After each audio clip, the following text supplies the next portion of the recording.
Bueno, bienvenidos a esta es la primera clase ya en lo que respecta a neumática.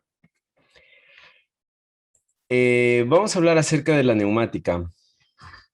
Cuando ustedes escuchan la palabra neumática, ¿qué se les viene a la mente? Lo primero que se les venga a la mente.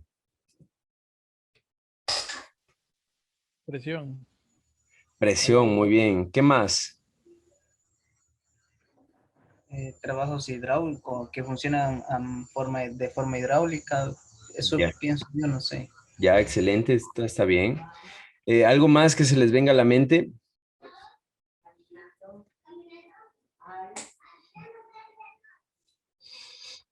Ya, muy bien. Les voy a ayudar un poco contando acerca de dónde nace y cómo nace la neumática. La neumática nace en los años 80 cuando se comienza a desarrollar dispositivos que utilizaban como fuente de energía el aire comprimido. Entonces se comenzaron a dar cuenta que el aire es capaz de comprimirse, ¿no es cierto? Y al aire comprimirse es similar a tener un resorte contraído. Cuando un resorte se contrae, ¿no es cierto? Se dice en física que se tiene una energía potencial elástica, ¿no es cierto? Necesitamos una fuerza que contenga el resorte. Cuando esa fuerza es quitada, el resorte va a salir y va a provocar un movimiento lineal, ¿no es cierto? Más o menos similar es el aire comprimido. Entonces, la compresión del aire genera una energía potencial neumática o una energía potencial, ¿no es cierto?, que está concentrada en el aire, y a esta energía potencial se le llamó neumática. Entonces, cuando nosotros hablamos de neumática, hablamos de la compresión del aire para producir trabajo o para producir fuerza o para generar energía, ¿ya? La neumática nace, se desarrolla en los años 80. Un dato curioso es que en el campo payamino tenemos un sistema neumático totalmente automatizado con puertas neumáticas and/or em, tenemos todo, casi todo es neumático y hasta hoy en día sigue funcionando. Entonces, la neumática en un inicio se utilizaba como una fuente de automatización directa.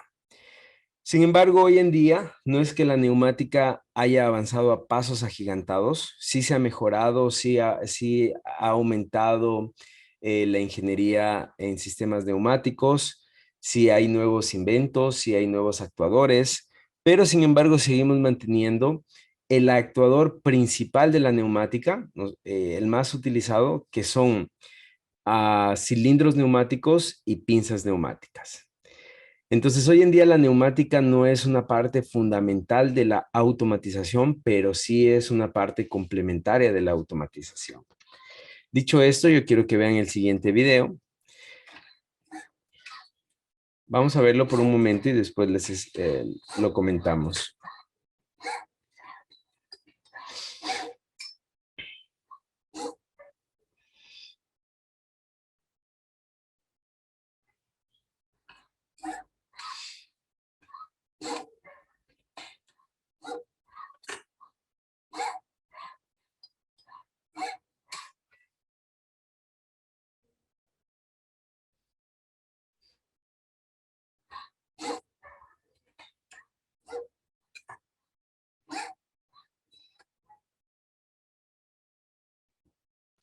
viene sin sonido, Inge.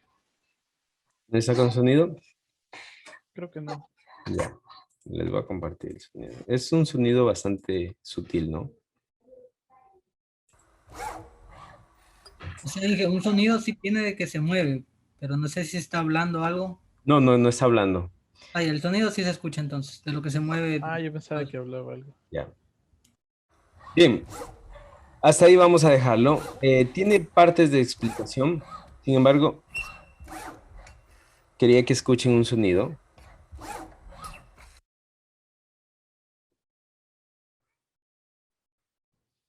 Bueno, listo. Vamos a pararle un ratito. Primero, ya, ahí voy a dejarlo. ¿Qué tipo de dispositivo es esto?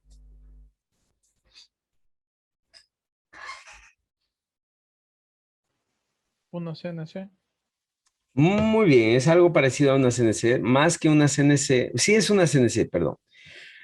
Más general, más bien, más general que una CNC, es un robot cartesiano, ¿no es cierto? Las CNC son robots cartesianos, simplemente la CNC, ¿saben qué quiere decir CNC?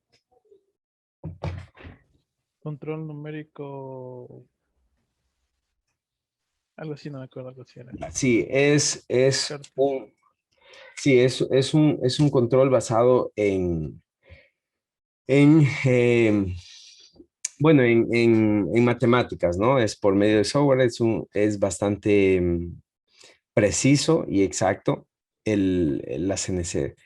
Pero esto, de manera general, es un control, un robot eh, cartesiano, ¿no? Tenemos el eje X, el eje Z y el eje Y, ¿no es cierto? Ahora, si ustedes, si alcanzaron a leer, ¿qué tipo de actuadores nosotros tenemos que nos permiten movernos entre los ejes?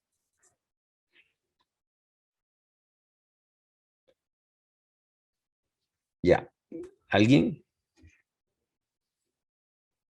Tenemos actuadores tipo eléctricos, ¿no? Motores, tenemos servos, ¿no es cierto? Por su rapidez, yo creería que son motores DC con encoders, ¿no es cierto? Para controlar la posición y poder posicionarlos exactamente. Sin embargo, hay una parte de todo este sistema que es neumático. ¿Quién me dice dónde está la parte neumática? En la cosita que Aparte va. del pistón, Inge, lo que baja. A lo que baja, Yo me Sí, imagino que sí. justamente en esa cosa que está ahí. A los lados está en una manguerita. ya, esa manguerita azul Sí, o hay esa una. manguerita Yo diría que la naranja, profe. ya, muy bien. Justamente la naranja es, la parte que perdón, neumática, ¿no? Entonces, quiero que escuchen un sonido. Pongan atención. Ahí. ¿Sí escucharon? Ahí va otra vez, ¿verdad? Espérense ahora. Cada cierto tiempo suelta el aire, ¿no? ¿Sí escucharon? Ah, sí, sí. Entonces, prácticamente en este pequeño robot, solamente estas partes, ¿no es cierto? Esta pinza de aquí, ¿no es cierto? Esta sujetación es neumática. Otra parte que es neumática es una ventosa que sujeta. Si se dan cuenta aquí, succiona, ¿no es cierto? Ahora, ¿por qué les muestro este robot? Porque hoy en día, aunque la automatización ha avanzado muchísimo y tenemos autómatas programables muy potentes, más pequeños cada día, aunque tenemos procesos bastante eficientes, la neumática, aunque es bastante antigua, sigue siendo parte fundamental bueno, parte complementaria de la automatización. En este caso, ustedes van a encontrar, por ejemplo, pinzas neumáticas o herramientas neumáticas, ¿no es cierto? Al final de un robot o en un brazo robótico o en una CNC, muy probablemente, ¿no es cierto? O como parte de los procesos industriales van a encontrar cilindros neumáticos, ¿no es cierto? Que no son esenciales, pero ayudan a que el proceso sea mucho más eficiente y mucho más rápido. Ahora, eso es lo que es la automatización en la neumática, ¿no es cierto? Les he contado un poco acerca de la técnica neumática, que la vamos a ver un poco más profundo, un poco más detallado en las siguientes diapositivas. Sin embargo, la neumática tiene una limitante y es que solamente puede entregar 30.000 newtons. 30.000 newtons es el máximo de fuerza que puede entregar un actuador neumático. Josué, tiene la mano levantada. Sí, Adelante. Inge, una preguntita. ¿No es más complicado controlar el aire al momento de mover esa CNC? no es un poquito más complicado. No, de hecho es Complicado un el poco proceso. más fácil. Es un poco más fácil y lo vamos a ver a lo largo de este curso. ¿Por qué? Con usted solamente dar un pulso eléctrico, usted activa una electroválvula. Esta electroválvula manda a abrir el, eh, puede ser un cilindro, puede ser un motor, puede ser una pinza, abrir o cerrar la pinza, ¿no es cierto? Y cuando deja de haber el pulso, eh, se puede volver a su estado original, ¿no es cierto? Que puede ser normalmente cerrada o normalmente abierta, ¿no es cierto? Entonces, de hecho, no es difícil. Es un poco más fácil porque al igual que cuando ustedes tenían, por ejemplo, en control eléctrico, que me parece que este semestre están viendo, pero me parece que ya han visto antes, ustedes cómo activaban un contactor a través de un relé, ¿no es cierto? Entonces activan el relé y el contactor se cierra o se abre, ¿no es cierto? De acuerdo si es normalmente abierto o normalmente cerrado. Lo mismo pasa con un cilindro, con una electroválvula. Perdón, con un cilindro o con cualquier pinza. Es controlada por una electroválvula. Esta electroválvula tiene una senoide que es similar a un relé. Cuando recibe un pulso, ¿no es cierto? O una señal eléctrica, cambia de estado de manera que activa el cilindro. Cuando deja de haber el pulso, vuelve a su estado original. ¿Ya? Entonces, no es difícil. De hecho, es un poco más fácil y en lo que se refiere, por ejemplo, al diseño en lo que es pinzas, hacerlo con neumática es mucho más fácil la elaboración. Y les voy a decir por qué. Ustedes se imaginan hacer una pinza con un motor eléctrico, necesitarían una cremallera, un tornillo sin fin, ¿no es cierto? Entonces el motor eléctrico lo que tendría que hacer es girar un número determinado de vueltas para poder cerrar la pinza y después girar a la inversa para poder abrir la pinza, ¿no es cierto? Eso implica mucho más diseño que tener una pinza neumática, ¿no es cierto? Que al momento que tiene aire, ¿no es cierto? Simplemente empujan los cilindros y esto hace que la pinza se abra, los cilindros vuelven a su estado original y la pinza se cierra, ¿no es cierto? Entonces es un poco más fácil la construcción de una pinza neumática que de una pinza mecánica. Y también en lo que es, por ejemplo, todo lo que son sistemas de transmisión, con el tiempo fallan, ¿no? Con el tiempo van fallando. Lo que son sistemas neumáticos como cilindros, con el tiempo eh, duran un poco más, se ve un poco más la durabilidad que los sistemas de transmisión mecánico. Bien, entonces dicho esto, vamos a ver las características del aire comprimido.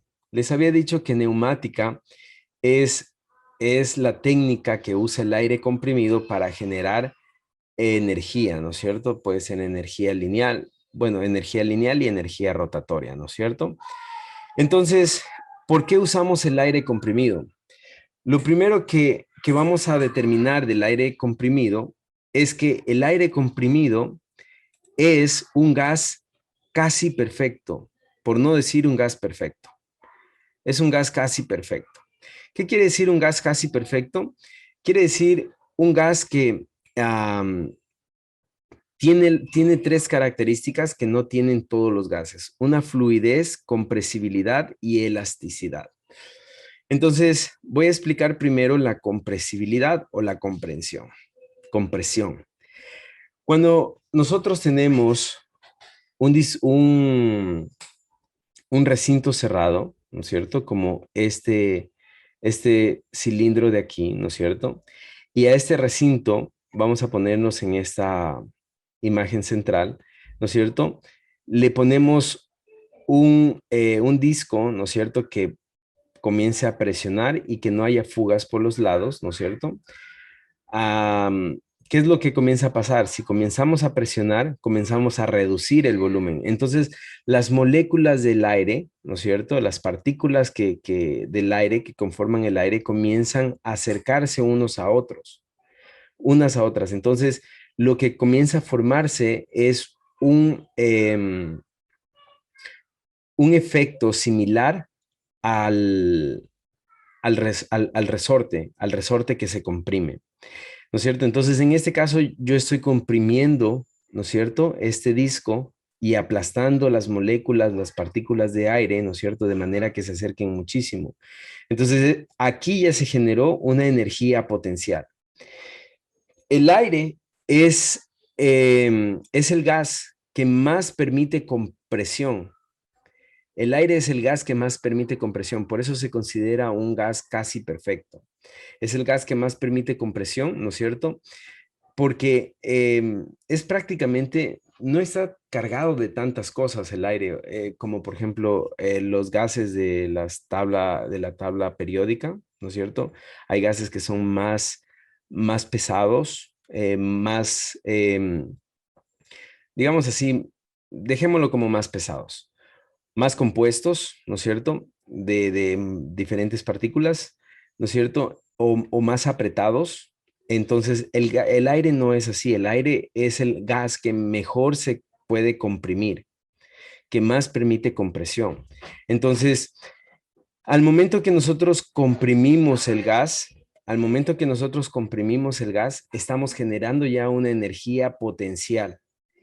Una energía potencial. Esa energía potencial es muy similar a cuando nosotros presionamos un resorte.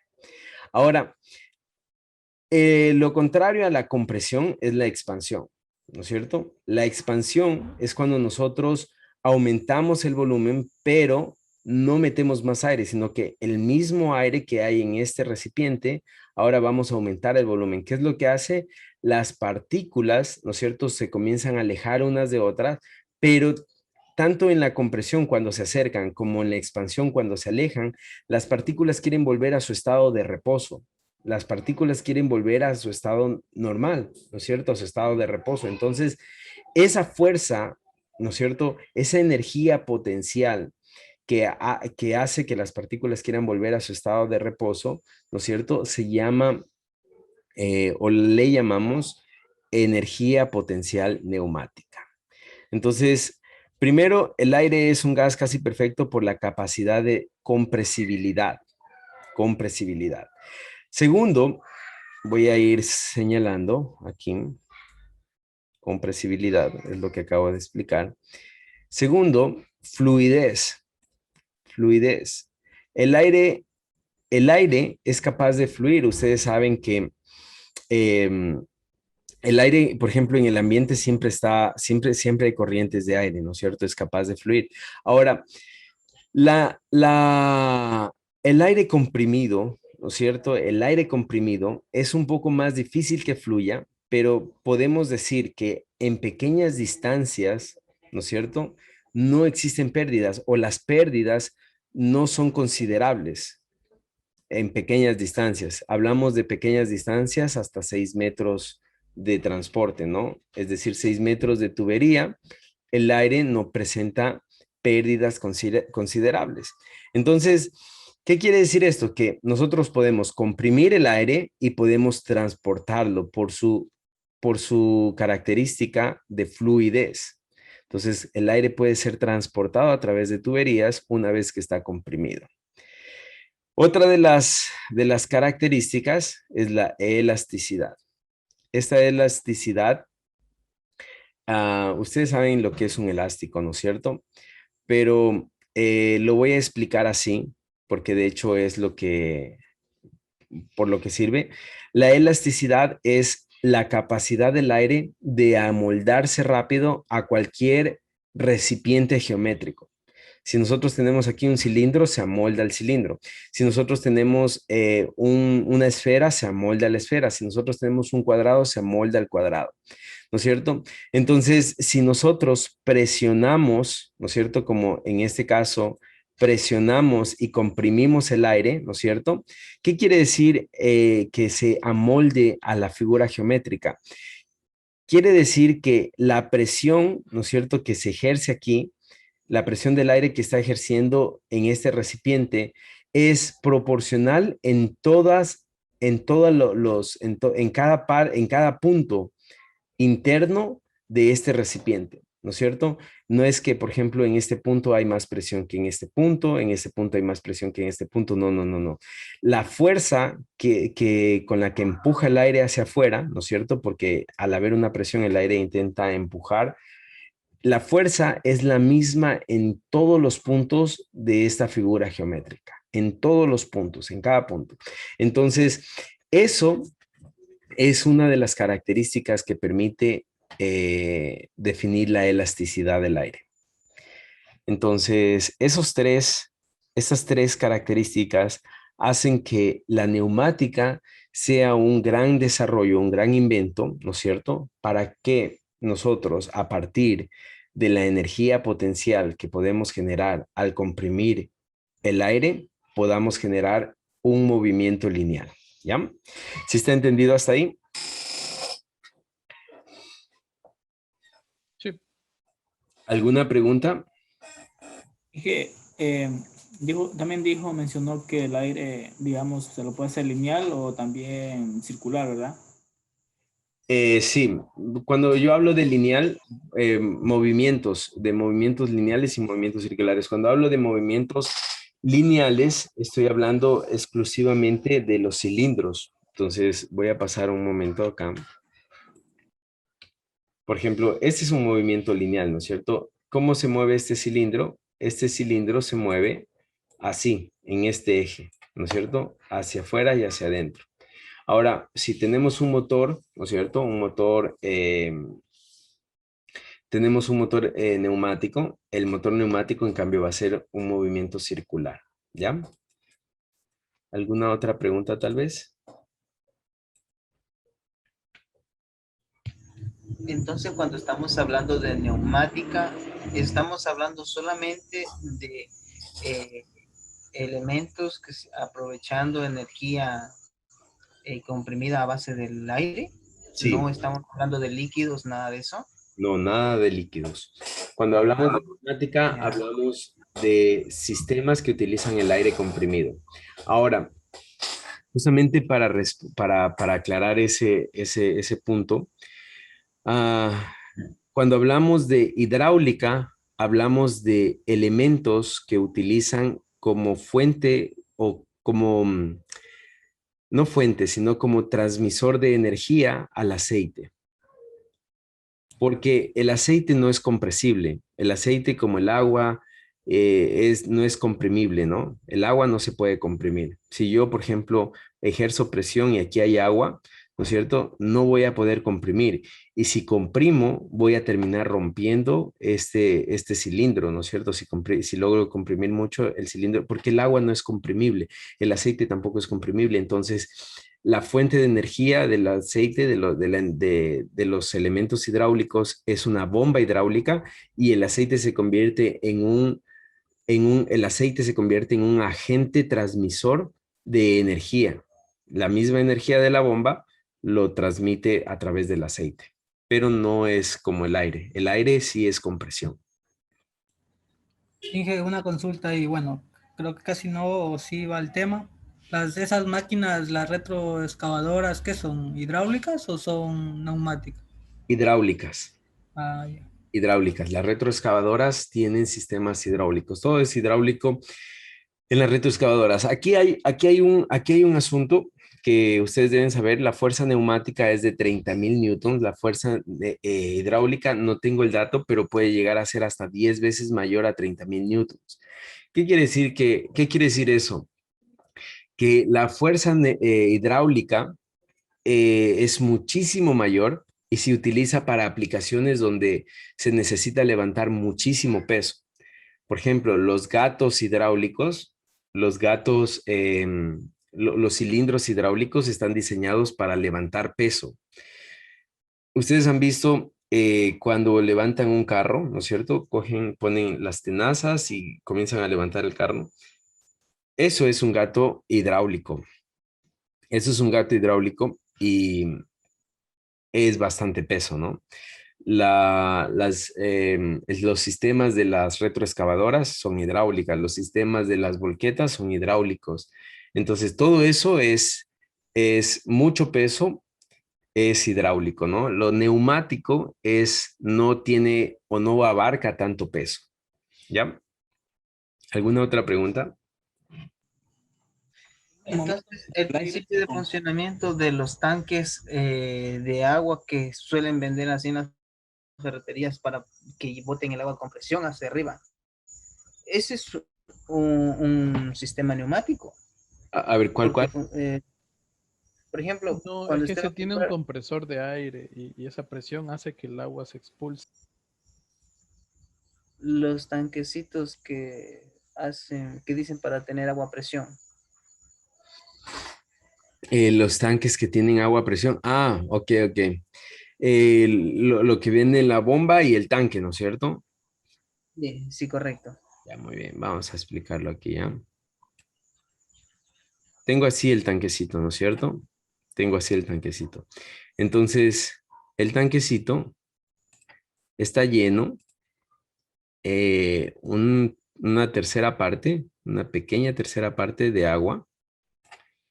Y esto, voy a ponerle, esto de acá es aire.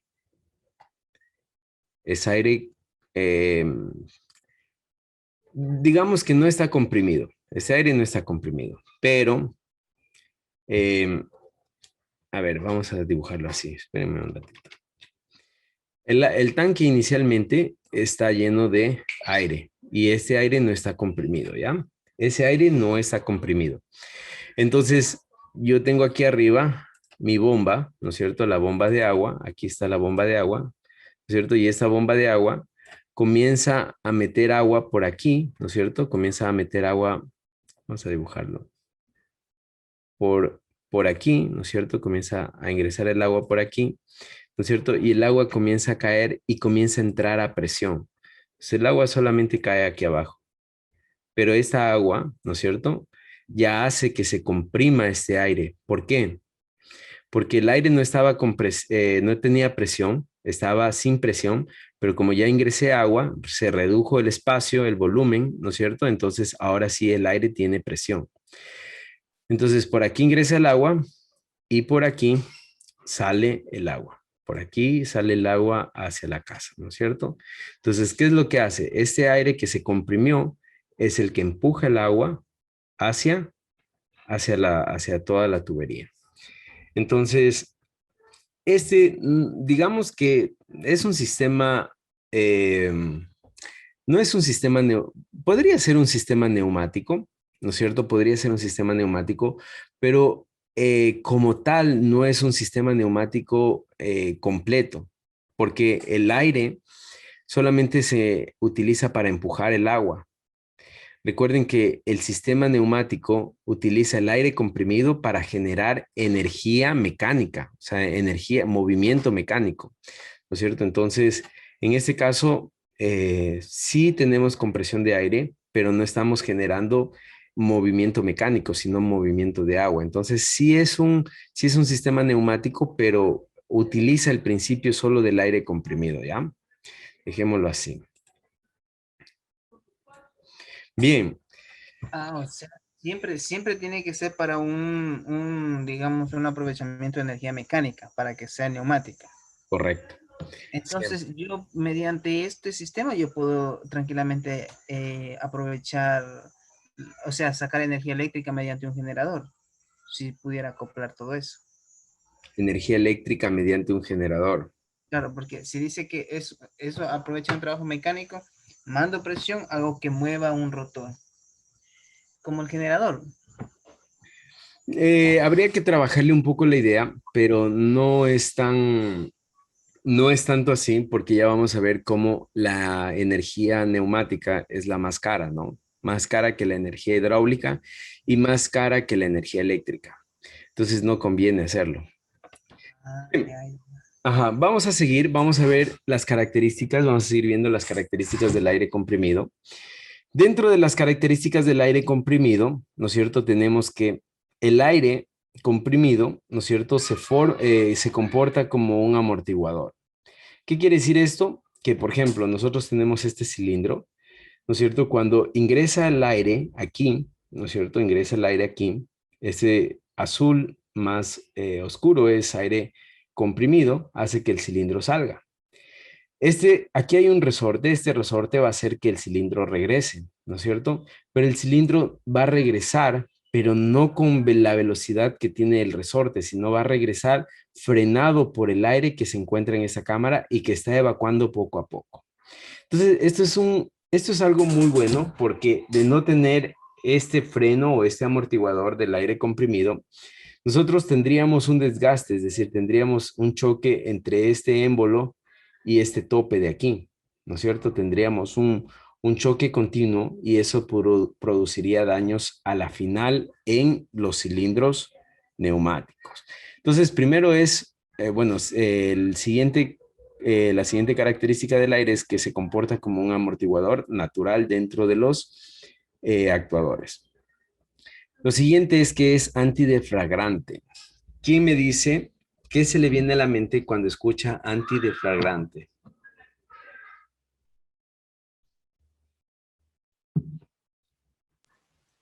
Ni idea, profe.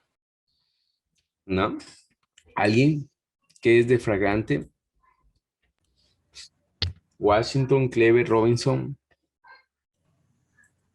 Fragante, culpable. De hecho, le iba a preguntar a usted qué era eso. Y de flagrante. Ya, Hay una- como si fuera, como que si tuviera algún tipo de que corroe al metal. ya.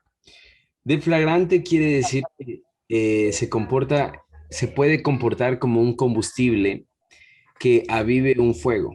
Eso quiere decir deflagrante, ¿no? Que se puede comportar como un combustible que avive un fuego. Entonces, el aire no se comporta como un combustible, el aire en sí.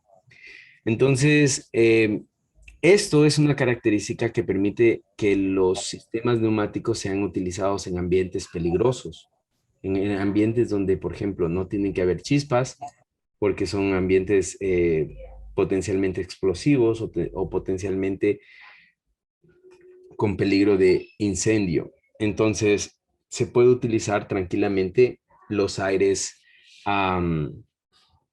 los sistemas neumáticos. Por ejemplo, ¿qué es deflagrante? Un deflagrante es, por ejemplo, el gas licuado de petróleo, ¿no es cierto? GLP, es deflagrante. ¿Por qué? Porque si hay algún incendio, se comporta como un combustible. Entonces, el aire en sí no es un combustible, ¿ya? Otra de las características es que se puede regular el flujo. Y aquí quiero explicarles con un ejemplo. Cuando ustedes tienen una manguera, ¿no es cierto? Y ustedes tapan la mitad de la manguera, ¿no es cierto? ¿Qué es lo que comienza a pasar con el agua? ¿Por qué tapan la mitad de la manguera, ¿no es cierto? ¿Por qué tapan la mitad de la manguera? Como para que haya más presión y salga más lejos. Para que el agua llegue más lejos, ¿no es cierto? Haya más presión, muy bien. ¿Qué más?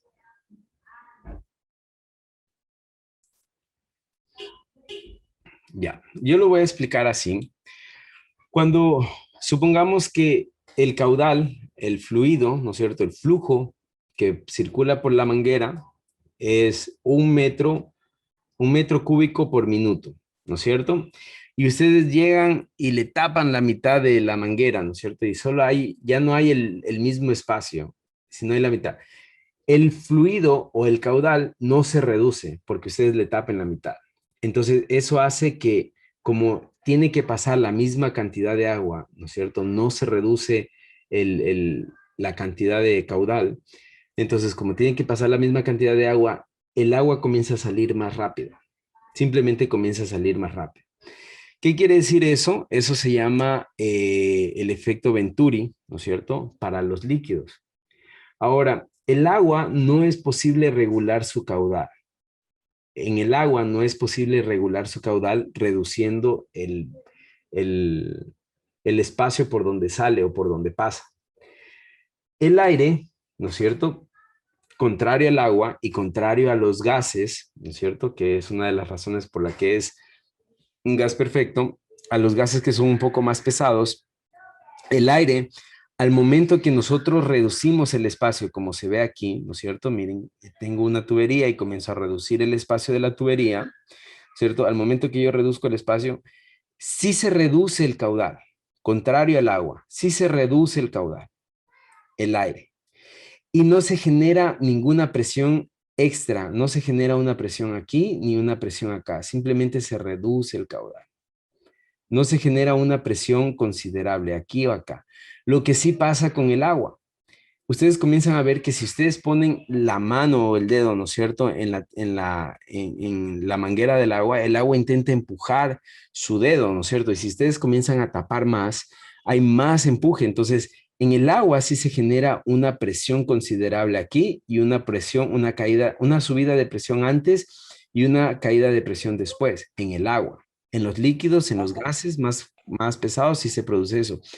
En el aire, ¿no es cierto? Si yo reduzco el espacio por donde pasa, no pasa nada. Es decir, simplemente se reduce el caudal y sigue con la misma presión.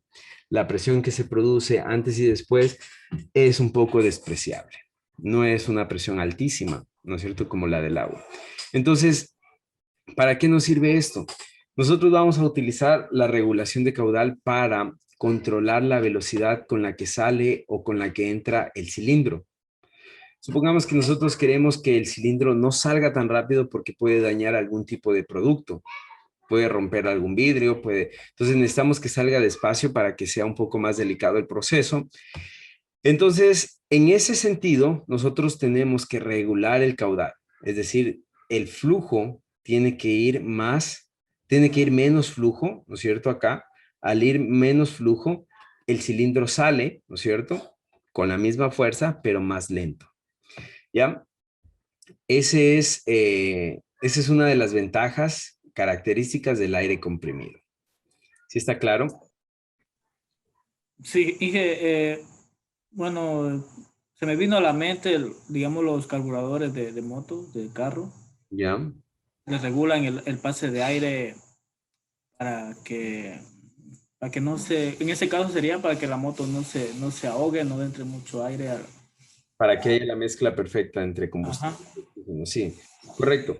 Es lo mismo, ¿no? Es lo mismo. Todo lo que es aire permite ser regulable el paso, el caudal, ¿no es cierto? Pero en este caso, nosotros vamos a hablar de dos temas principales y el primero es caudal, bueno, presión y caudal, ¿no es cierto? Presión viene a ser una fuerza, la fuerza con la que el aire está almacenado, y el caudal es la cantidad de aire que pasa por una determinada tubería. Esto lo vamos a ver más adelante. Entonces, dentro de sistemas neumáticos, la regulación tanto de la presión como del caudal, más del caudal, es bastante importante y bastante utilizado justamente para lo que les acabo de decir, ¿no? Porque hay procesos en los que se necesita que la velocidad no sea.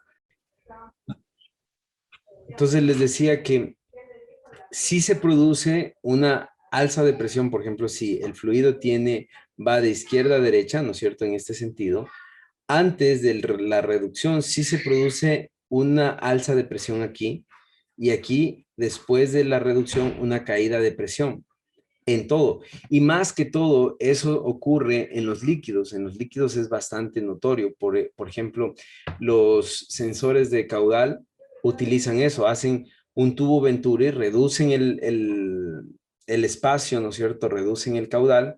¿Y qué pasa? Reducen el caudal, perdón, reducen el espacio, ¿no es cierto? Y miden la presión antes y la presión después. Y con esa diferencia de presión pueden saber cuál es el caudal. ¿Ya?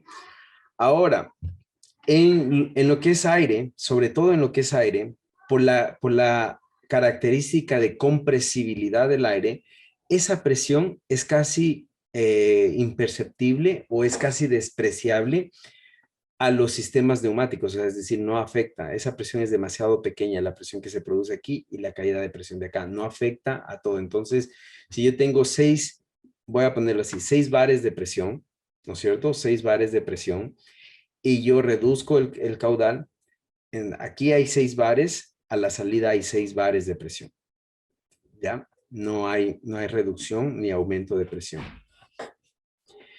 Bien, ¿está entendido? Sí. ¿Sí? Excelente. Muy bien. Entonces, esas son las características del aire comprimido. Por favor, les he dado prácticamente 6 características, ¿no es cierto? Bueno, 7. Es un gas casi perfecto. La razón por la que es un gas casi perfecto es por fluidez, compresibilidad, elasticidad. Esto está explicado aquí, ¿no es cierto? Fluidez es transportable a pequeñas distancias, compresibilidad permite comprimir o expandir, elasticidad se adapta a las figuras geométricas, se comporta como un amortiguador, es antidefragante y se permite regular el flujo del aire, lo que no pasa con los demás gases y con los demás y con los líquidos, ¿no?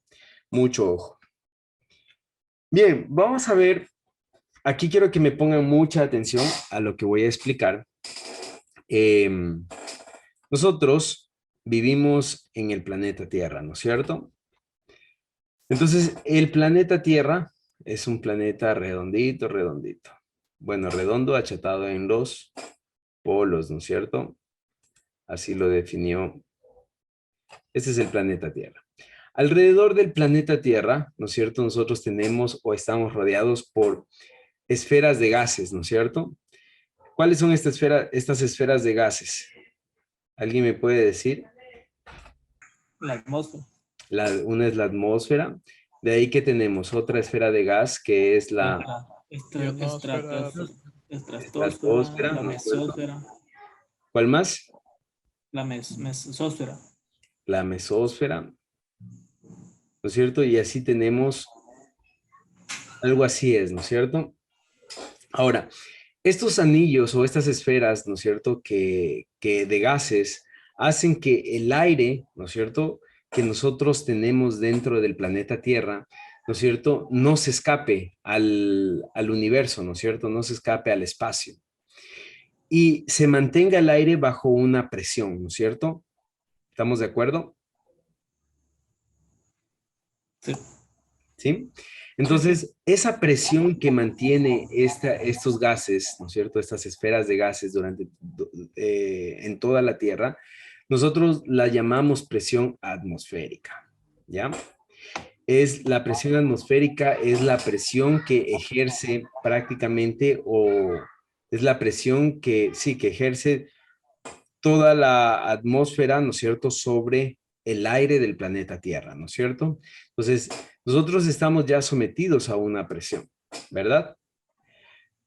Por ejemplo, aquí va un ejemplo. ¿Por qué Superman era tan fuerte?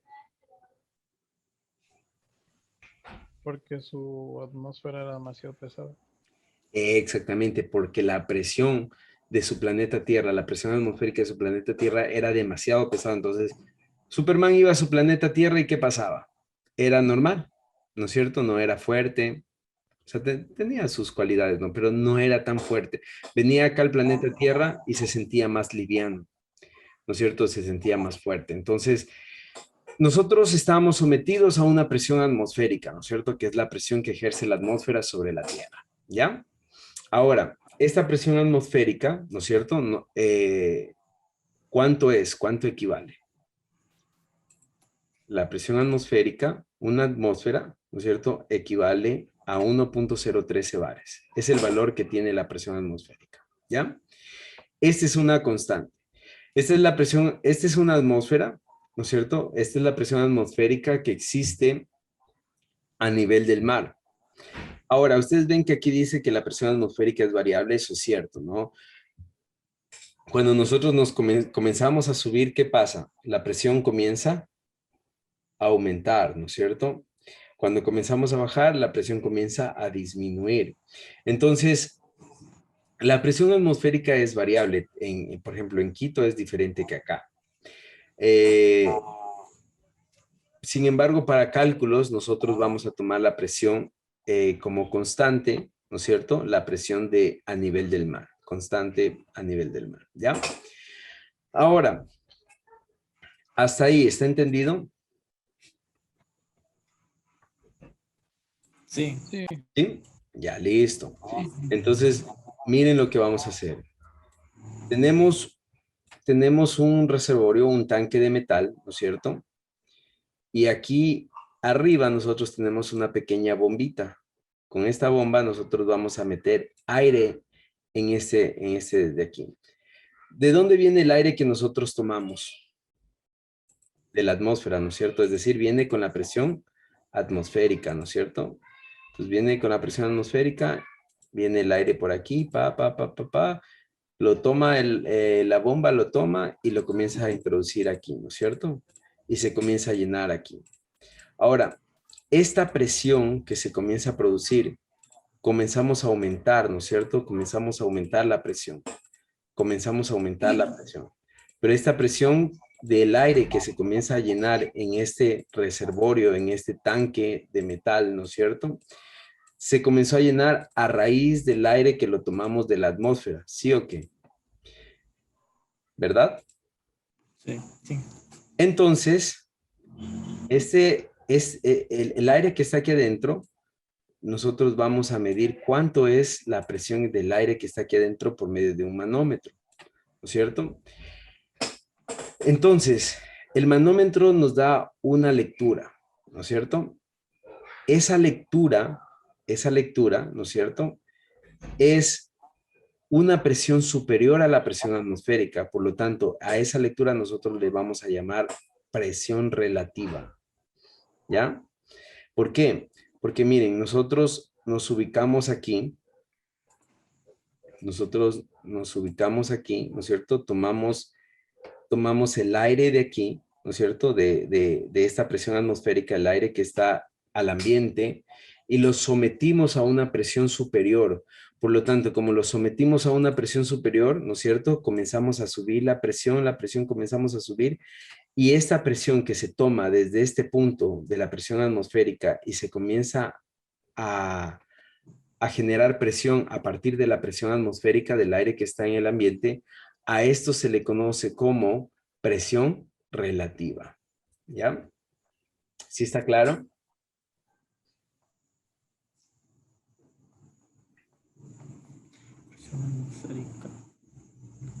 Presión relativa. Se le conoce como presión relativa. Ahora, antes de pasar a darles espacio para las preguntas, ¿no es cierto? Todos los elementos de medición, manómetros, sensores, ¿no es cierto?, que midan presión del aire, ¿no es cierto? Recuerden que solamente vamos a medir presión del aire, no presión de líquidos. Todos los elementos de medición que midan presión del aire, como manómetros, como sensores, van a tener una lectura de presión relativa. Lectura de presión relativa, ¿ya? Todos los elementos de medición tendrán una lectura de presión relativa. Ahora, la presión atmosférica es la presión que está en el aire. De hecho, el aire que ustedes están respirando en este momento, ese aire es una presión atmosférica. Entonces, si yo, por ejemplo, a ese aire, ¿no es cierto? Voy a tomar este vaso como referencia, para que se vea. Este vaso como referencia, si a ese aire yo comienzo y le comienzo a presionar, ¿no es cierto? Le presiono de manera que genero en este punto, yo genero presión aquí adentro. La presión que yo genero dentro del vaso es una presión relativa. ¿Ya? ¿Sí está entendido? O sea, como, digamos, es como el ejemplo que dio aquí del compresor, ¿no? Dentro del aire, ahí está ejerciendo una presión relativa al momento de que está ingresando más aire. Sí, correcto.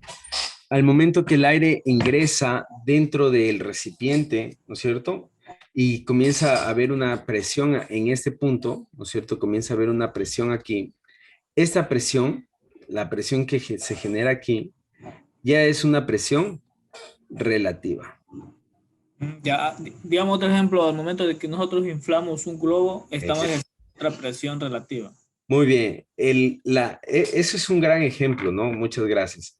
Por ejemplo, cuando yo tomo aire del ambiente y comienzo a meter en un globo, la presión que está dentro del globo es una presión relativa, pero la presión que está fuera del globo es una presión atmosférica.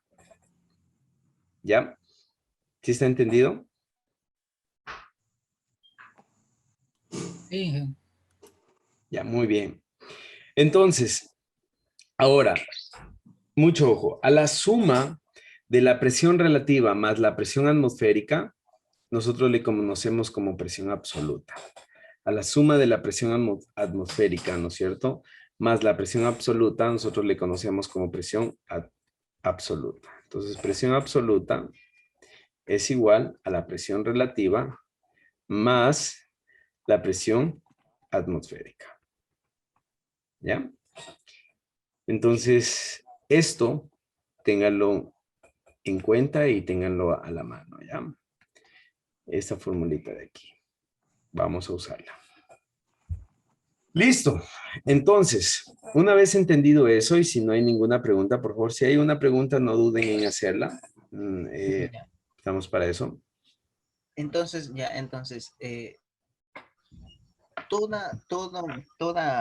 digamos, todo aire que se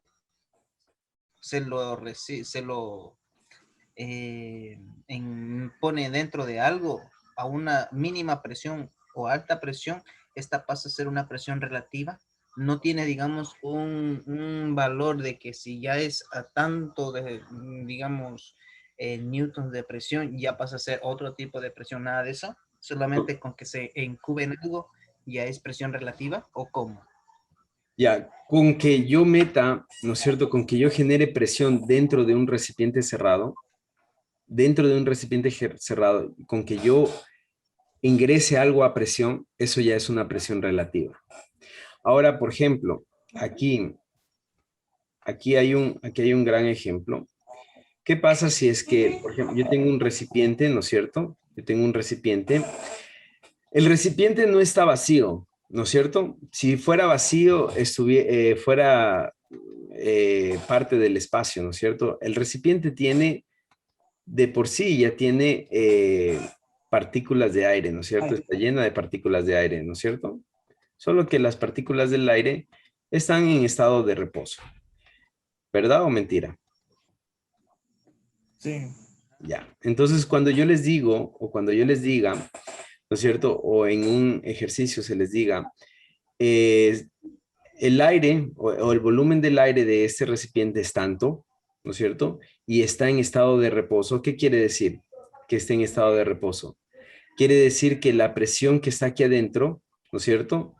Es igual a la presión que está afuera, es decir, que la presión que está aquí afuera, ¿no es cierto? Esta presión del aire de afuera es la misma de aquí adentro. Entonces, ¿en dónde estoy? Estoy en la presión atmosférica, adentro y afuera.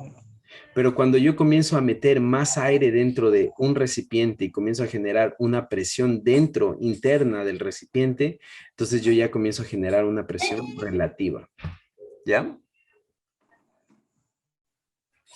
¿Sí está claro? Inge, una consulta. ¿Y ahí cómo se calcularía la presión relativa? Porque bueno, ahí de acuerdo a la fórmula dice la presión relativa más la presión atmosférica. Ya, en ese caso, en este caso de aquí, ¿no es cierto? En el segundo caso que les acabo de explicar, la presión de aquí afuera es presión absoluta, ¿no? Perdón, presión atmosférica, ¿verdad? Y dice que esto está en estado de reposo, por lo tanto, aquí adentro también hay una presión atmosférica. Entonces, en este caso, la presión absoluta no cambia su fórmula.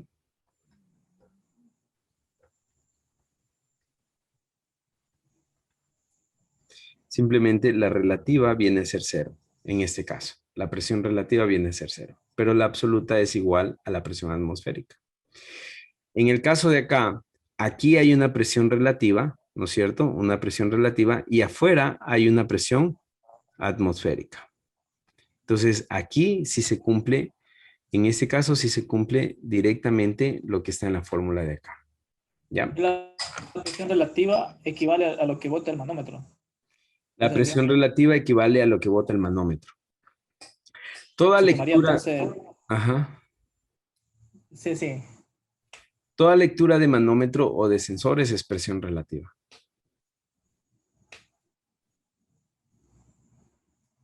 Ya, gracias.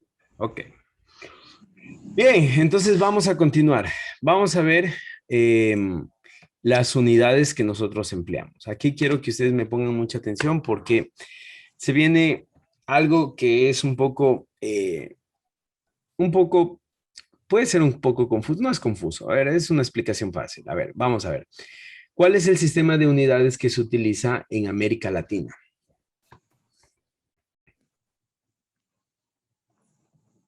El sistema métrico. Sí, el sistema, bueno, el sistema métrico es, sí, pero el sistema de unidades métrico es solo de longitud, ¿no? Pero el sistema de unidades en sí, ¿cuál es? ¿El sistema inglés o el sistema internacional? ¿Cuál utilizamos aquí? El internacional, creo. Muy bien, el internacional, ¿no es cierto? Entonces, dentro del sistema internacional, las unidades de fuerza, para fuerza es Newton, ¿ya? Es Newton para el sistema internacional. Pero nosotros vamos a trabajar en kilogramos fuerza.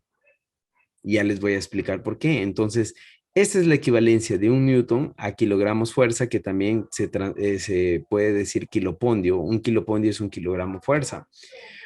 Es el sistema inglés. Kilogramo fuerza es el sistema inglés. Entonces, también podemos decir que 9.81 newtons es un kilopondio. ¿Ya? Mucho ojo esta transformación. Ahora vamos a presión. La presión, las unidades de medida del sistema internacional para presión es pascales, ¿no es cierto? Pero nosotros vamos a trabajar en bares. Y ya voy a explicar por qué. ¿Por qué vamos a trabajar en bares? Porque los sistemas neumáticos, más o menos, bueno, no más o menos, tienen como presión nominal una presión de 6 bares. Su presión nominal es 6 bares. Casi todos los sistemas neumáticos. De hecho, es de 6 a 8 bares. ¿Ya? Entonces, ¿qué pasaría si yo les digo, bueno, vamos a trabajar en pascales? ¿Cuántos pascales es 6 bares? Transformemos. Si un bar es 100.000 pascales, 6 bares, ¿cuántos pascales será? 6.000. 600.000. 600.000 pascales. Entonces, ¿qué es más fácil decir o qué es correcto decir? ¿6 bares o 600.000 pascales? 6 bares. 6 bares. Entonces, esa es la razón por la que se trabaja en bares, ¿no? Y también en kilopondios por centímetro cuadrado, ¿no es cierto? Se transforma de kilopondios por centímetros cuadrados o de pascales a kilopondios o de kilopondios a bares, ¿ya? Ahora, la razón por la que se transforma o por la que se trabaja en kilogramos fuerza o en kilopondios, que es lo mismo, ¿no es cierto? Es porque, por ejemplo, 0.98 bares es igual a un kilopondio por centímetro cuadrado. Entonces, ¿qué quiere decir esto? ¿O a qué hace alusión esto? A que esto, los autores y fabricantes lo aproximan directamente a un bar. Y ya veremos esto cuando, en qué punto, en qué sentido lo aproximan a un bar. También aquí arriba, ¿no es cierto? Dicen que un kilopondio es igual, ellos lo dicen así, ¿no? A un deca newton. A un deca newton. ¿Ya? A un deca newton. Entonces, o a 10 newton, ¿no? Que es lo mismo. Entonces, por esa aproximación, nos recomiendan los fabricantes y los autores trabajar en kilogramos fuerza, kilopondios y en bares. ¿Está entendido?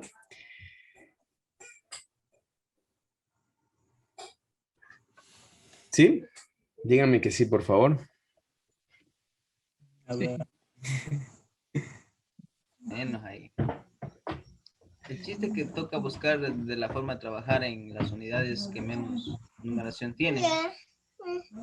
Correcto. Ahora, va a ser bastante fácil porque, por ejemplo, ya en lo que se refiere a sistemas neumáticos, los fabricantes se han encargado de poner, por ejemplo, todo en bares, todo en decanewtons, o en newtons, ¿no es cierto? Indicando que, por ejemplo, un kilopondio es igual a 10 newtons o a un decanewton. Entonces, al tener esa transformación directa, ¿no es cierto? Que, por ejemplo, aquí 9.81, es decir, 19 décimas, ¿no es cierto? Consideran que no es, que son despreciables, ¿no es cierto? 19 décimas de Newton son despreciables en sistemas neumáticos, sobre todo en los diseños de los cilindros, se vuelven despreciables. Cuando ellos consideran eso, entonces todo se vuelve un poco más fácil, ¿no?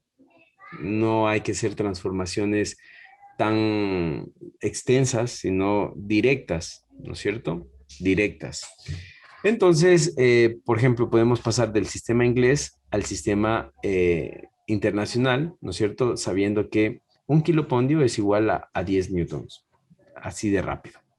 Entonces, si yo tengo 10 kilopondios, tengo 100 newtons. Y por ejemplo, aquí, si yo tengo un kilopondio sobre centímetro cuadrado, tengo un bar de presión. Entonces, eso es lo que se hace más rápido y hace que no sea tan difícil trabajarlo. Bien, si no tienen ninguna pregunta, continuemos.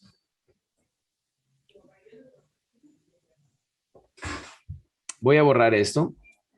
Espero que hayan copiado. Sí. Muy bien.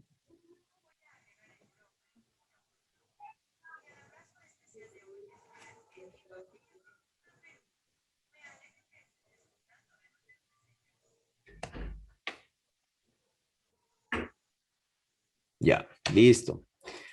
Vamos a ver. Ah, faltó algo aquí. Entonces, vamos a ver, ya conocidas las unidades que vamos a emplear, vamos a ver las leyes físicas. Entonces, la primera ley física, quiero que me pongan mucha atención, es la ley de Boyle-Mariotte. La ley de Boyle-Mariotte es bastante fácil, ¿no es cierto? Nos dice lo siguiente. Yo tengo un recipiente, pueden ver este recipiente, ¿no es cierto? Inicialmente este recipiente está en reposo, ¿ya? Inicialmente este recipiente está en reposo. Entonces yo pongo un disco, que también podemos llamarlo un émbolo. Émbolo o disco es lo mismo, ¿no es cierto? Un disco que está presionando este recipiente, ¿verdad? Pongo un disco y presiono una fuerza mínima, ¿no es cierto? Haciendo que este disco descienda un poquito. ¿Qué es lo que tengo aquí? Tengo un volumen, ¿no es cierto? Perdón. Tengo un volumen 1 aquí, ¿no es cierto? Y también tengo una presión 1, ¿no es cierto? Que lo voy a anotar aquí. Aquí tengo un volumen 1 y tengo una presión 1, ¿no es cierto? Es decir, al presionar un poquito, el aire se tiene un poquito de presión y el volumen se redujo un poco. Voy al siguiente caso, ¿no es cierto? Y en el siguiente caso presiono un poco más, haciendo que el disco o émbolo descienda un poco más, ¿no es cierto? De manera que el volumen se redujo un poco, ¿no es cierto? Tengo un volumen 2 que está un poco más reducido y tengo una presión 2 que es un poco mayor, ¿ya? Un poco mayor aquí. Ahora vuelvo a ejercer más fuerza, ¿no es cierto? Y otra vez se redujo, ¿no es cierto? El espacio, el volumen. Entonces acá tengo otra vez un volumen 3 y una presión 3. ¿Ya? ¿Qué es lo que me dice Boyle-Mariotte? Que la multiplicación del volumen 1 por la presión 1 es igual a la multiplicación del volumen 2 por la presión 2. Y eso es igual a la multiplicación del volumen 3 por la presión 3. Y eso es una constante de un recipiente. Eso es lo que me dice Boyle-Mariotte. Entonces, pensemos un poquito. A ver, aquí yo tengo mucho volumen y una presión baja. Aquí yo tengo medio volumen y una presión media también. Aquí yo tengo poco volumen y una presión alta. Entonces, si ven cómo compensa la presión compensa al volumen o el volumen compensa a la presión, de manera que la multiplicación entre volumen y presión se vuelva una constante en los tres casos. Si yo tuviera aquí o pusiera más peso encima, ¿qué va a pasar? Voy a tener un volumen 4, ¿no es cierto? Mucho más reducido y una presión 4 mucho más alta, pero la multiplicación del volumen 4 con la presión 4 va a ser igual a la multiplicación de los demás volúmenes por presiones, por sus presiones. ¿Sí está entendido?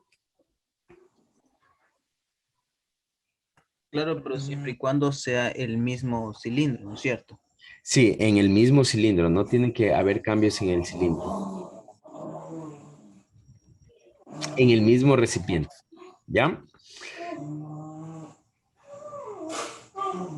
Y una Bastante pregunta. constante. Por ejemplo, si en el cilindro que tiene 4 bares de presión, sí, prácticamente, la fuerza que me emite esa presión es la misma que aplico, ¿verdad? No, no. Estos bares de presión, olvídense de lo que dice aquí 4, 2, un bar de presión, olvídense de eso. Aquí solo pongan fuerza nomás, ¿ya? Fuerza. Aquí lo que estaba midiendo un bar de presión es que aquí la presión es un bar, aquí adentro, la presión interna. Acá la presión interna es 2 bares y acá la presión interna es 4 bares. Pero olvídense de que esto es la fuerza, ¿no? De hecho, la fuerza se mide en newtons, no se mide en bares. Entonces, si yo ejerzo una fuerza, aquí va a ser una fuerza en newtons. Acá va a ser una fuerza en newtons. Acá va a ser una fuerza en newtons. Esto que dice un bar, 2 bares, 4 bares es la presión que internamente tiene estos recipientes, ¿ya? O pascales. Bares, pascales también, ajá.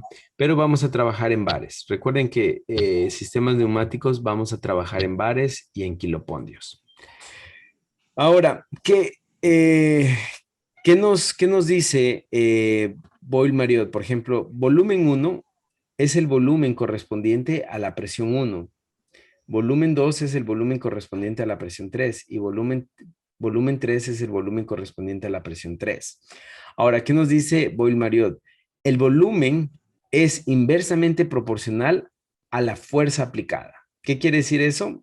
Que si yo aplico mucha fuerza, si la fuerza es mayor, el volumen es menor. Y si la fuerza es muy pequeña, el volumen es mayor, ¿ya? Eso nos dice Boyle-Marriott. Pero lo que se cumple en Boyle-Marriott es esta formulita, ¿ya? Eso es lo que se cumple en Boyle-Marriott. ¿Estamos de acuerdo?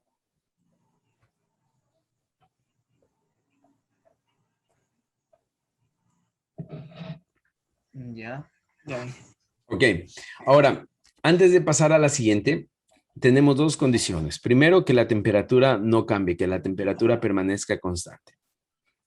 Y segundo, que las presiones con las que se trabaja, sean presiones absolutas, no presiones relativas, ¿ya? Entonces, si yo tengo presiones relativas, simplemente tengo que pasarlas a presiones absolutas, nada más. Bien, esa es la primera ley física y vamos con la segunda ley física. Vamos con la siguiente ley física. Bueno, aquí hay una aplicación de Boyle-Marriott, ¿no es cierto? Rápidamente, la aplicación de Boyle-Marriott es, por ejemplo,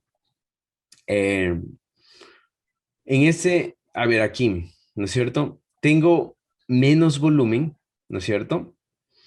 Si se dan cuenta, aquí tengo menos volumen porque el cilindro está dentro, pero tengo más presión.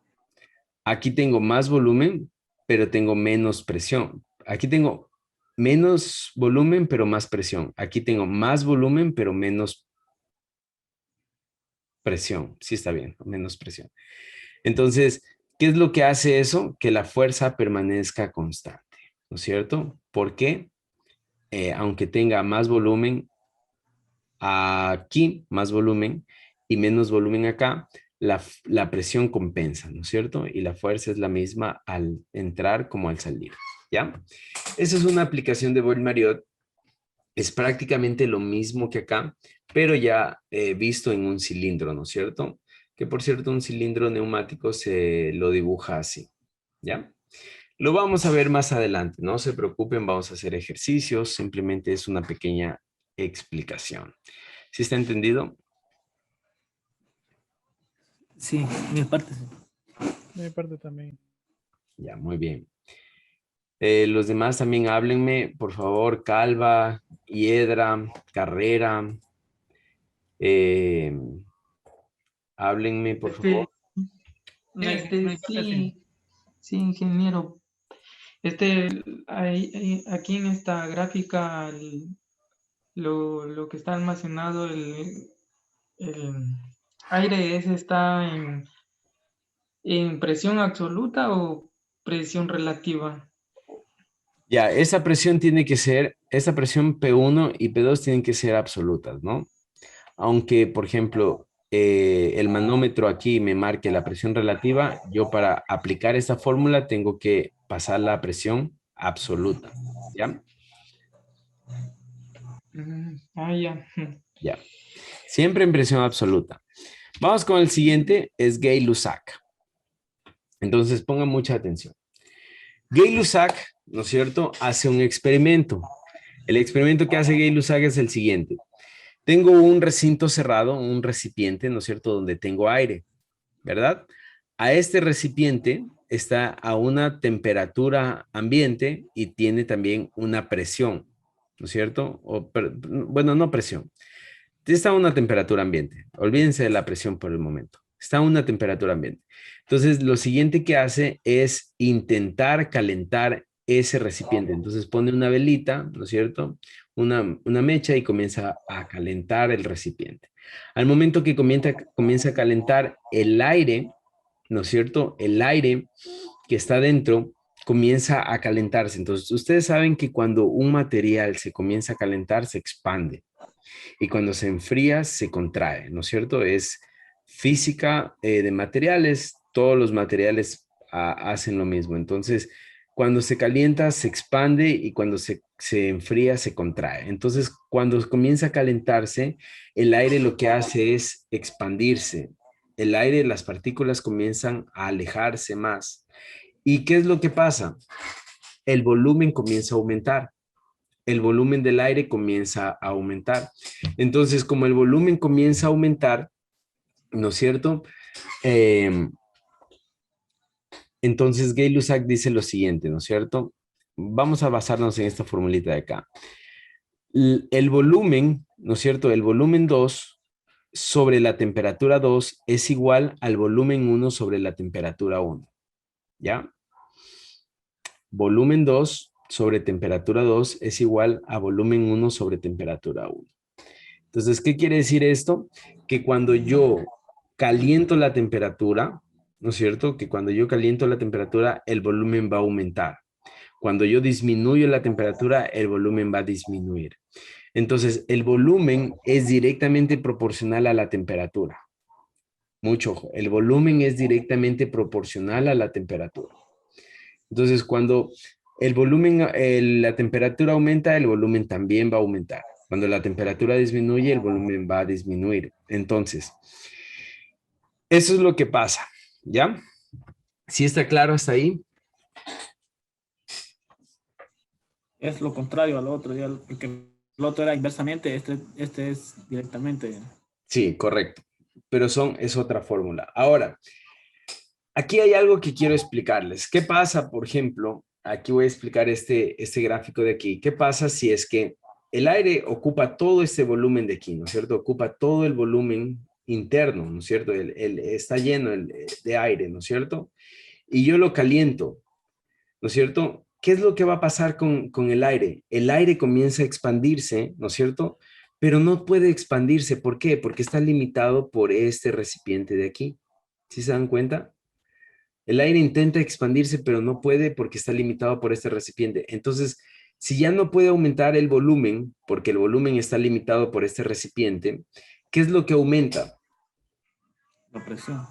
La presión, ¿no es cierto? La presión aumenta. Entonces, llegó una persona súper pilas que se llama Charles y dijo, Gay-Lussac no se equivocó, pero ¿qué pasa si el aire está dentro o el gas está dentro de un recipiente cerrado? Si eso pasa, si está dentro de un recipiente cerrado, entonces no va a aumentar el volumen, sino va a aumentar la presión. Entonces él dijo presión 1 sobre temperatura 1 es igual a presión 2 sobre temperatura 2. ¿Ya? Entonces, él reescribió la misma fórmula anterior, la reescribió. Ahora, ¿cuál vamos a usar? Vamos a usar las dos, porque habrá momentos en las que no podremos utilizar o en la que tendremos que utilizar esta, ya van a ver, y hay momentos en los que tendremos que utilizar esta de acá, ¿ya? Ahora, para que esto ocurra, tenemos dos,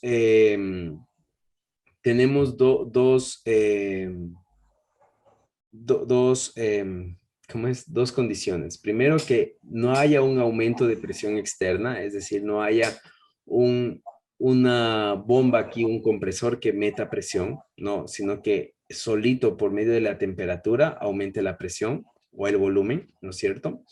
Es decir, no haya cambios de presión externa, ¿no? Y la segunda, que las presiones sean absolutas, ¿ya? Que las presiones también sean absolutas. ¿Estamos de acuerdo? Ahora sí, preguntas.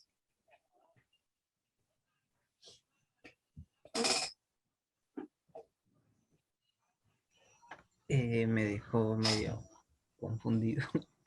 ¿En qué punto? A ver, primeramente, el señor Guy Lussac, él dice que para que,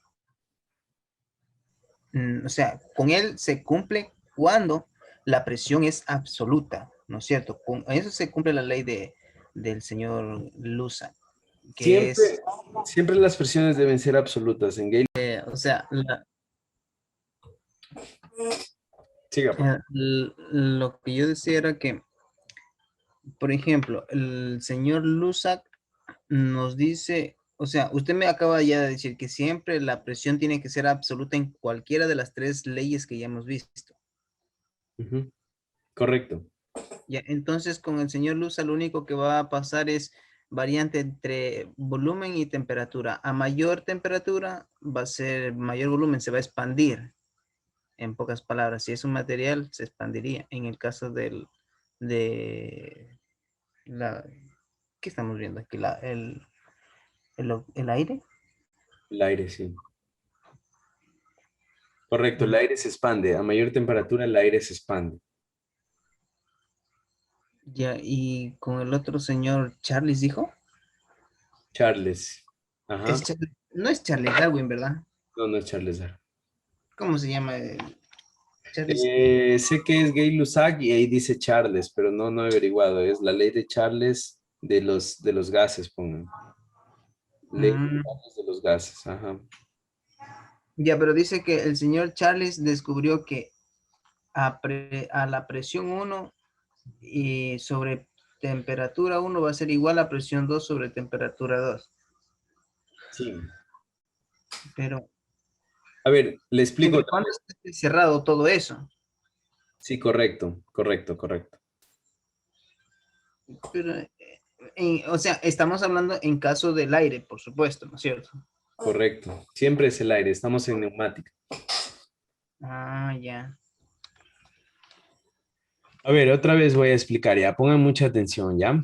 Vamos a ver. Verán,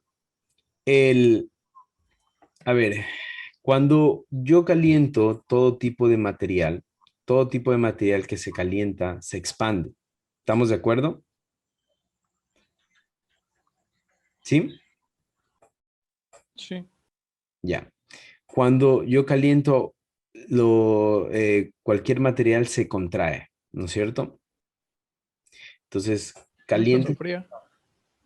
muy bien, sí, cuando enfrío, perdón. Cuando caliento se expande, cuando se enfría se contrae.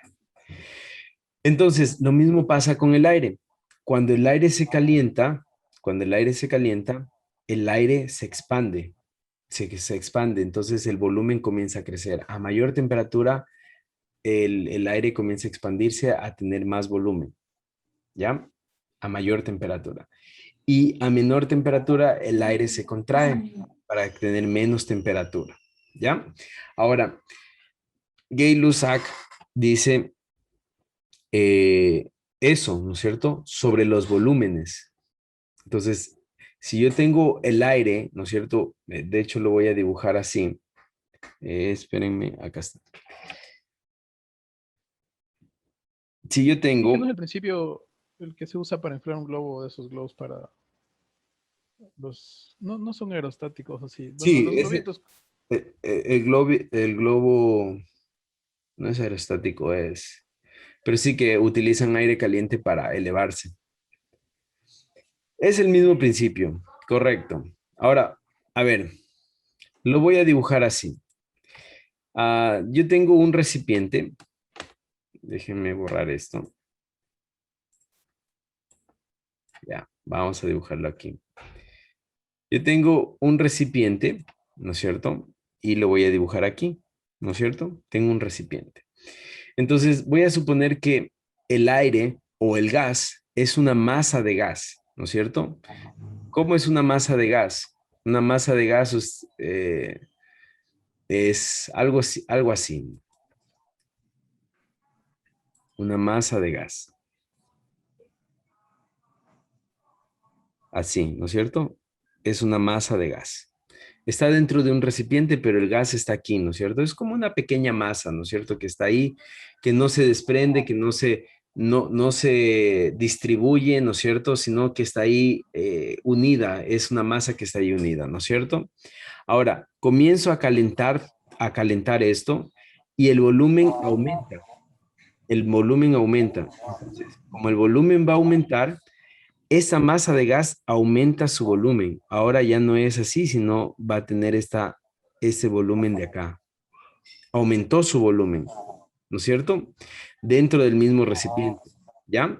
Entonces, lo que pasa lo que pasó aquí es que se cumplió. Como se calentó, como aumentó la temperatura, aumentó el volumen de la masa, ¿no es cierto? Ahora, ¿qué pasa? ¿No es cierto? ¿Qué pasa si en vez de masa de gas yo tengo... se borró. Déjenme otra vez. Si en lugar de la masa de gas, ahora yo tengo aire, ¿no es cierto? El aire, ¿no es cierto?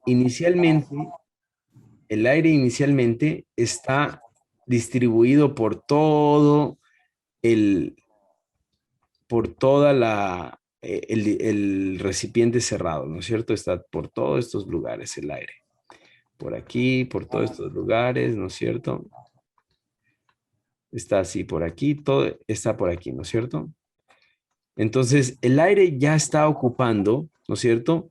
Todos los espacios dentro del recinto cerrado. Ya está ocupando el aire todos los espacios del recinto cerrado, ¿no es cierto? Entonces, excelente.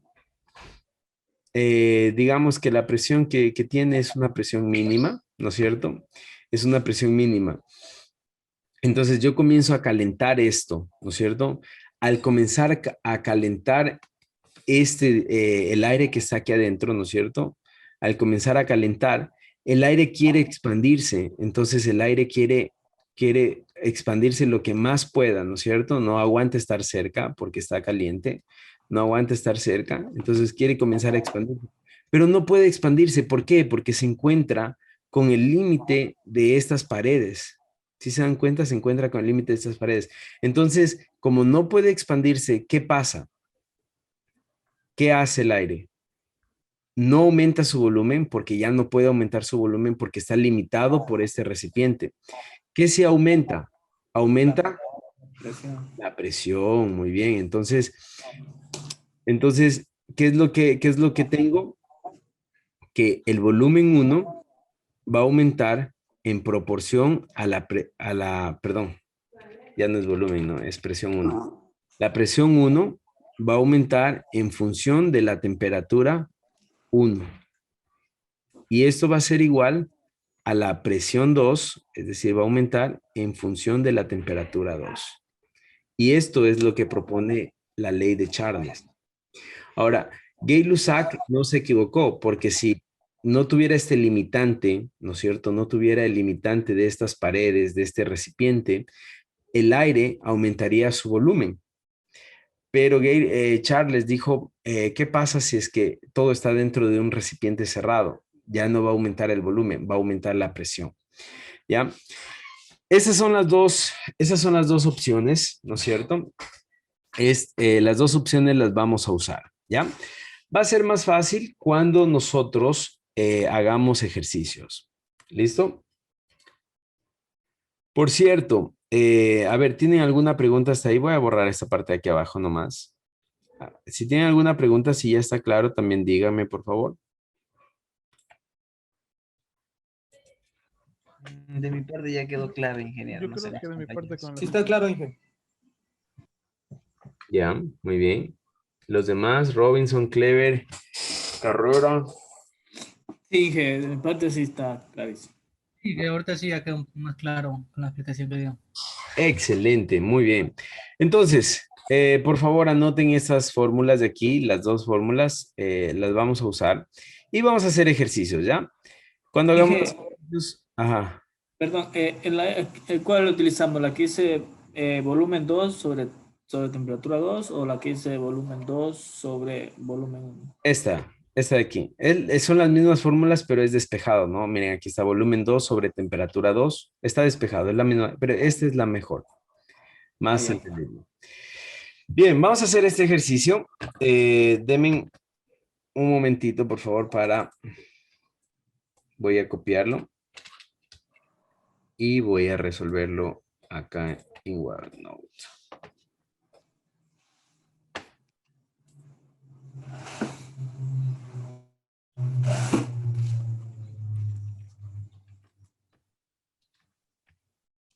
Listo, vamos a ver. Entonces, voy a cerrar esto. Me voy a confundir. Listo, aquí está, ¿ya? Entonces vamos a leer y vamos a ir resolviendo poco a poco.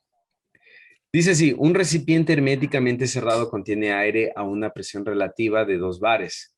El volumen de dicho recipiente es de 5 litros. Si el volumen se reduce hasta 1.5 litros, ¿cuál será la presión absoluta y relativa del gas para la misma temperatura? ¿Ya? Entonces vamos a ir anotando los datos. Vamos a anotar aquí abajo datos.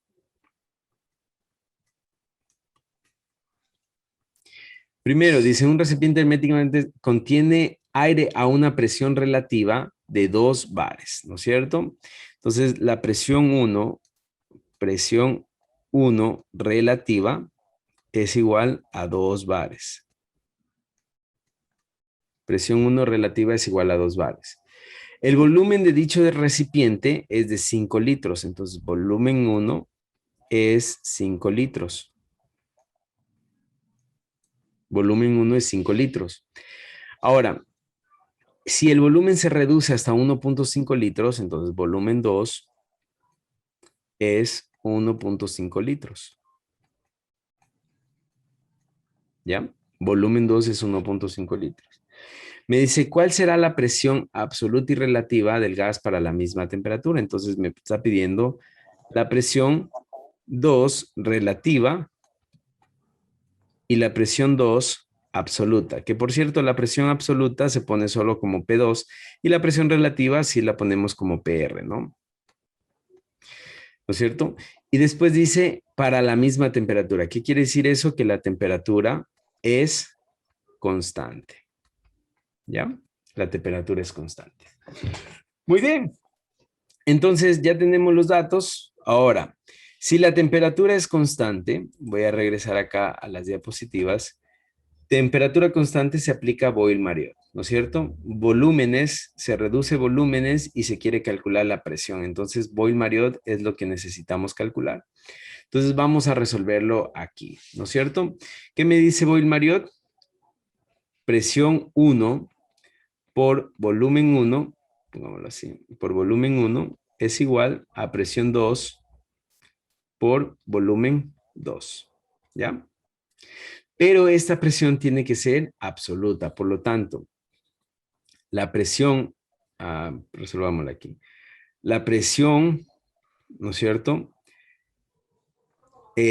Absoluta, bueno, presión absoluta es solamente así, presión absoluta es igual a la presión relativa, presión 1 relativa, más la presión atmosférica. Y esto es igual a la presión 1 es igual a la presión relativa, que es 2 bares, más la presión atmosférica que es 1.013 bares.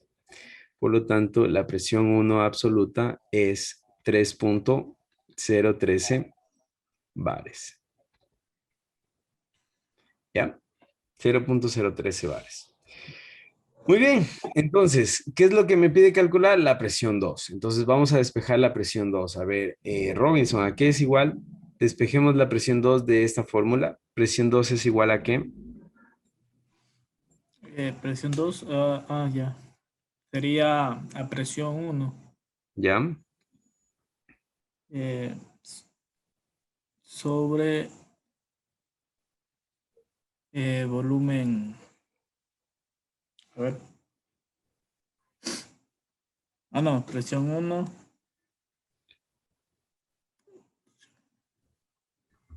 Por volumen 1 sobre Ya, volumen presión 1 2 por volumen 1 por sobre volumen. volumen. sobre presión Volumen 2. volumen 2, ¿no? Ya, aquí hay un error.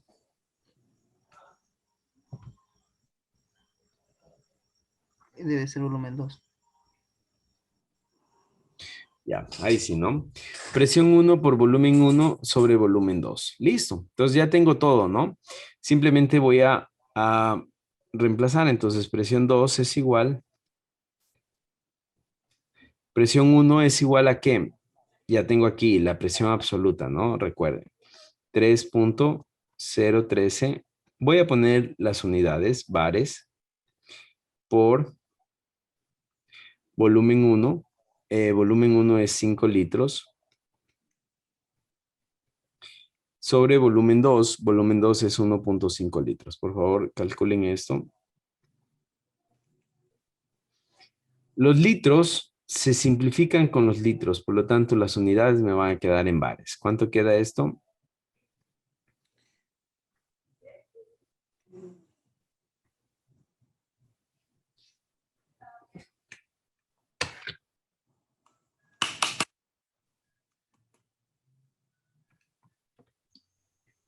Disculpe, ingeniero, ¿no queda 10.04? Sí, 10.04. Ya. Esta 10.04 es bares, ¿no? Si ven las unidades, bares. Y es presión absoluta, ¿ya? Es presión absoluta. Ahora, me pide calcular la presión relativa, ¿no es cierto? Ahora, si esto es presión absoluta es igual a presión relativa más presión atmosférica, la presión relativa será igual a ¿qué? Presión 2 relativa será igual a la presión absoluta, la presión 2 absoluta menos la presión atmosférica. ¿Ya? Entonces, por favor, la presión 2 es 10.04 menos la presión atmosférica, que es 1.013. ¿Cuánto es la presión 2 relativa?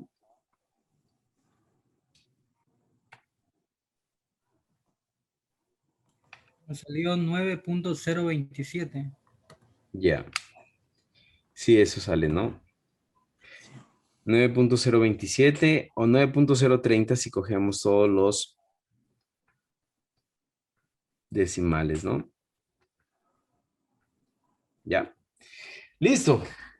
Entonces, ahí tenemos la resolución del problema, ¿no es cierto? ¿Tienen alguna pregunta hasta ahí?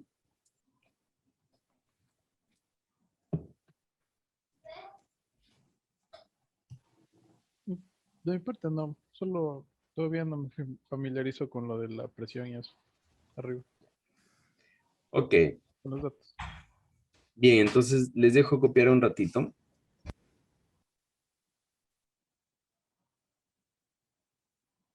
Dije, la T, ¿qué significaba? Disculpe.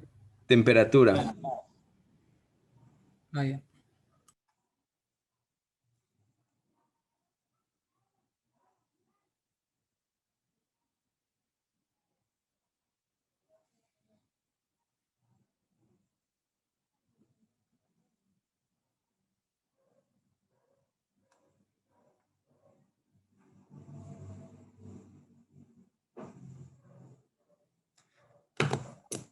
Inge, con usted nos vamos a ir todas las...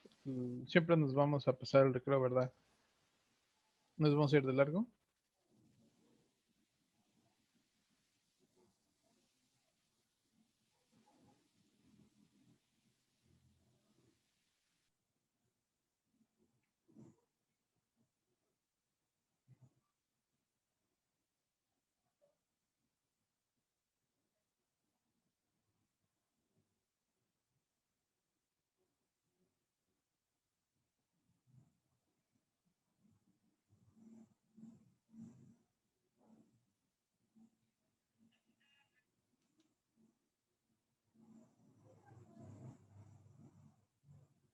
Bien, Josué, ¿tiene alguna pregunta?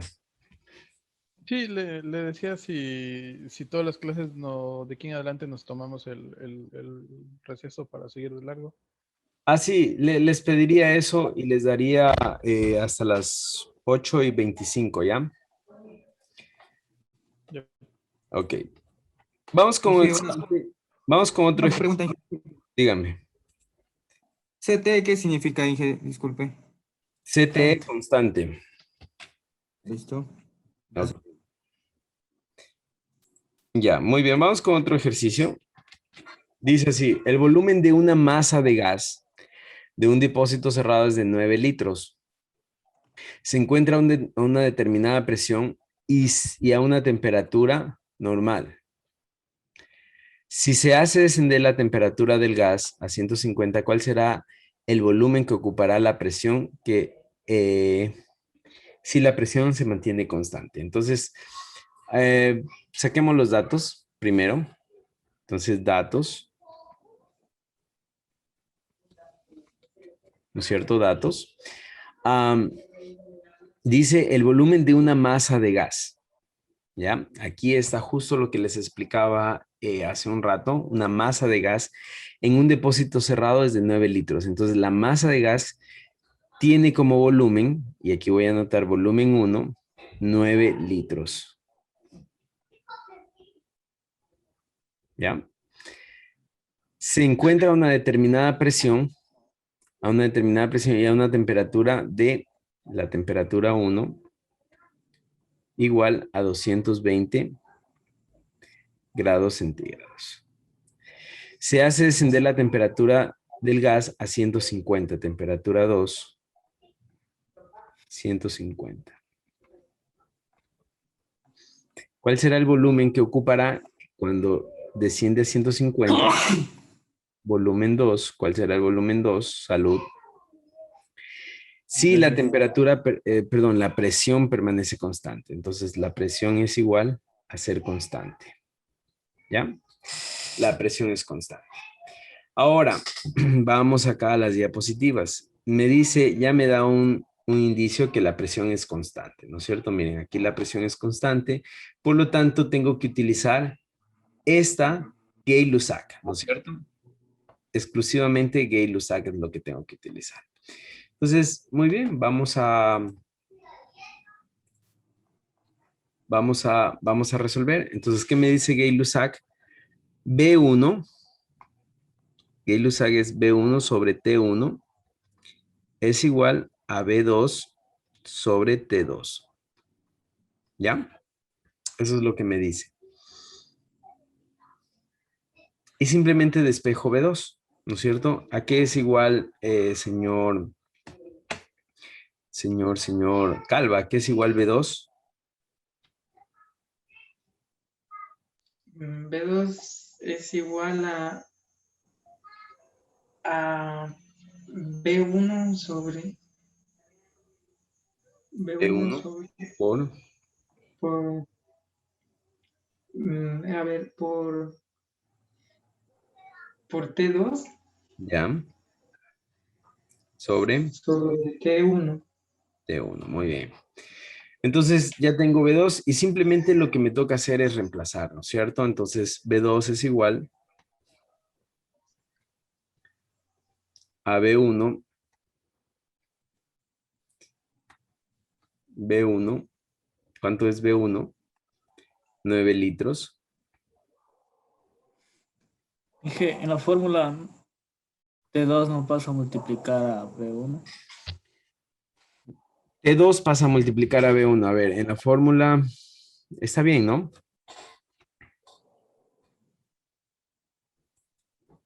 Está bien. El T2, el T2 que está aquí pasa a multiplicar acá al B1 y el T1 está abajo, ¿no? Entonces B1 por T2 sobre T1. Sí, está bien. Sobre, a ver, B1, 9 litros por T2, que es 150 litros. Perdón, 150 grados centígrados sobre temperatura 1, que es 220 grados centígrados. Ya. Se van los grados con los grados centígrados y me queda el volumen 2 es igual a ¿qué?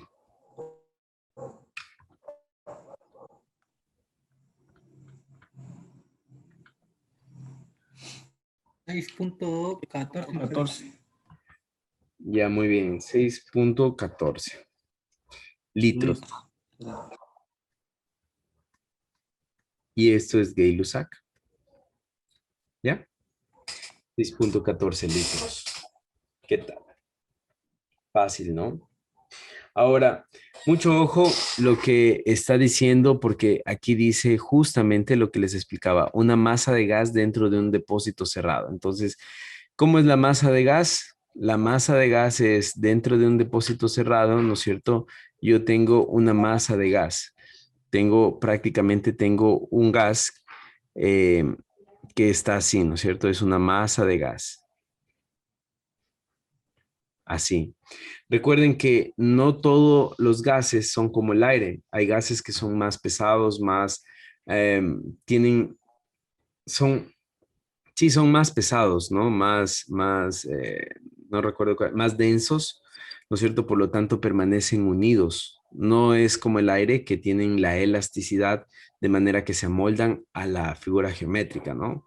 Entonces, esto es lo que pasa con la masa de gas, ¿ya? Bien, ahora sí, ¿tienen alguna pregunta?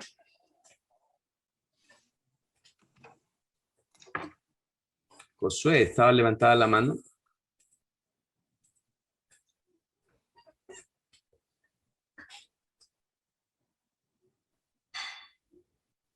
¿No? Bien, vamos a quedar ahí. Vamos a quedar ahí. No sé, a ver,